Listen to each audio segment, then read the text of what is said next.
Psikolojik etkilerini sizlerle paylaşacağız. Buyurun hocam.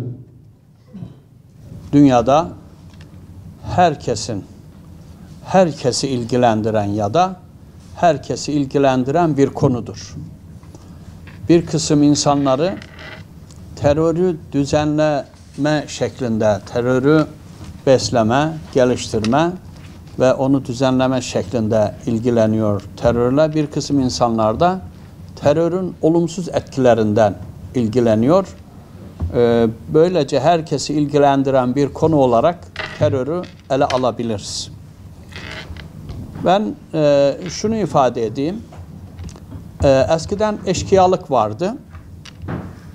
İşte Osmanlılar döneminde ya da daha önceki dönemlerde eşkıyalık vardı.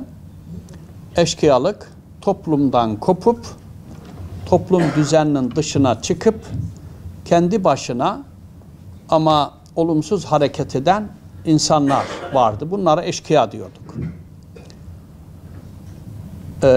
Bugün yine toplumdan kopanlar var. Toplumun o günkülerde, bugünkülerde toplumun başına belaydılar, sırtında yüktüler veya benliğinde urdular. Eşkıyalar etkinlik alanları dar olan ur idiler. Ama bugünkü terör çok daha sistematik, çok daha hiç onunla mukayese edilmeyecek derecede değişik yönleri olan bir olgu. Kanser hücreleri aslında vücuttan kopan, sistemden çıkan, vücut sisteminin dışına çıkıp vücuda karşı savaş açan hücreler demektir. Kanser budur. Bazen vücudu teslim alır. Bakarsınız ki aslan gibi insan 2 ayda, 3 ayda eridi, küçüldü ve bitti. Terör de böyledir.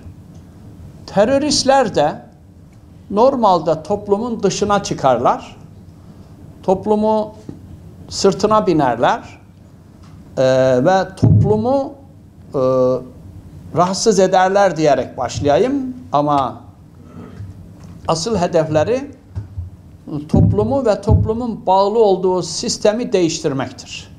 Bugünkü teröristler, arkadaşlar, kendi başlarına değillerdir. Hiçbir terör grubu kendi başına değildir.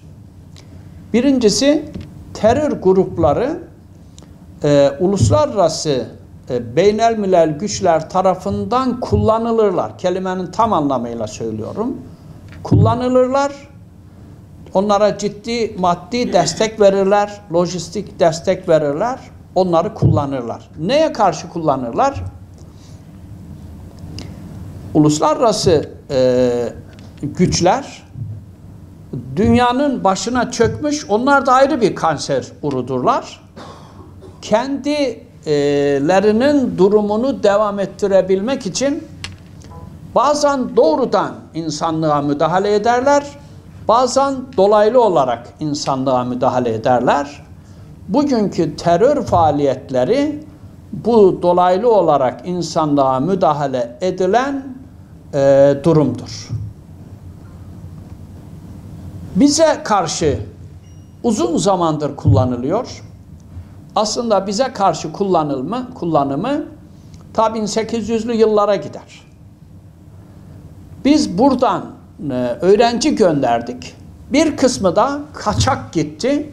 Özellikle Fransa'da, biraz önce değerli büyüğümüz Necdet Bey Fransa'dan bahsetti. Fransa'ya biz öğrenci gönderdik.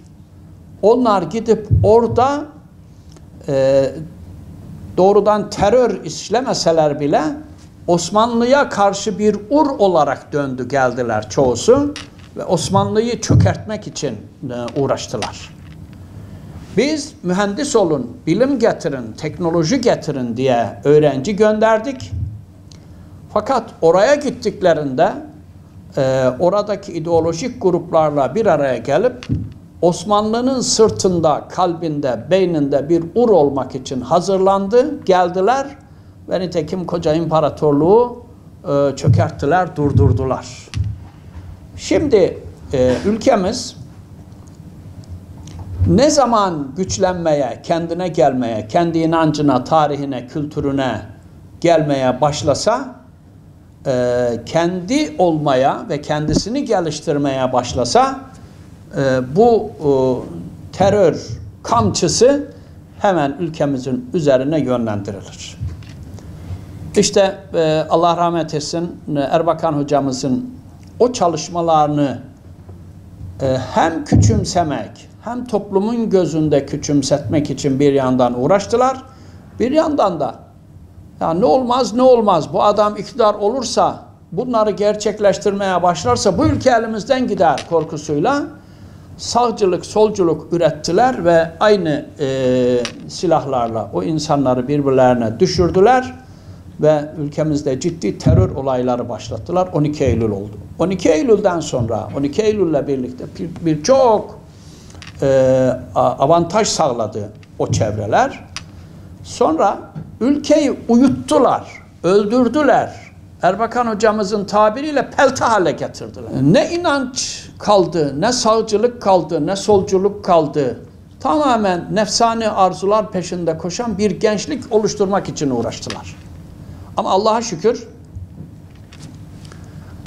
Mehmet Akif'le başlayan, rahmetli Necip Fazıl'la çok zorluklarla günümüze gelen, Necmettin Erbakan hocayla güçlenen İslami yürüyüş Türkiye'de tek başına ortaya çıktı ve o oyunları bozdu.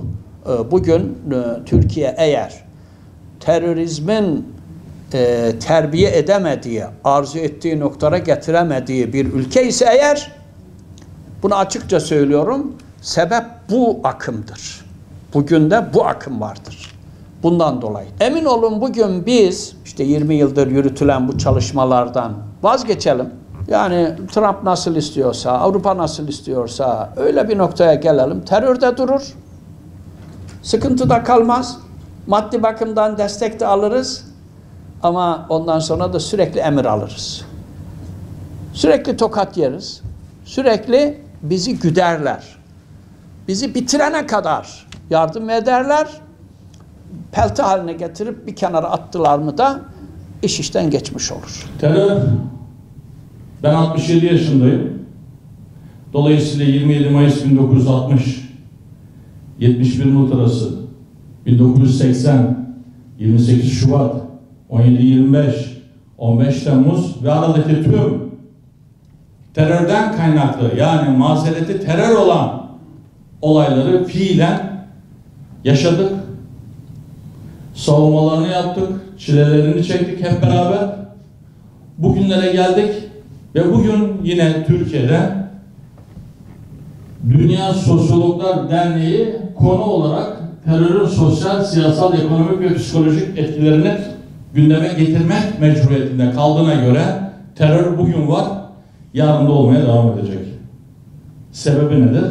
7 milyar insanın %30'u, %35'i açlık ve yoksullukla boğuşuyorsa, uluslararası istihbarat örgütleri, başta CIA, Mossad, İngiliz istihbaratı, Alman istihbaratı, yeryüzünde özellikle İslam coğrafyasında, yeraltı zenginliklerinin İslam coğrafyasında olması sebebiyle bu örgütler her zaman taşeron terör örgütlerini oluşturacaklar. İslam ülkelerine ve merkez ülke Türkiye üzerine bu taşeron örgütleri mutlaka salacaklar. Yani DAEŞ gider, yenisi gelir. PKK gider, yenisi gelir. FETÖ gider, yenisi gelir. Ne zamana kadar? Belimizi bükene kadar. O halde belimizin bükülmemesi gerekiyor.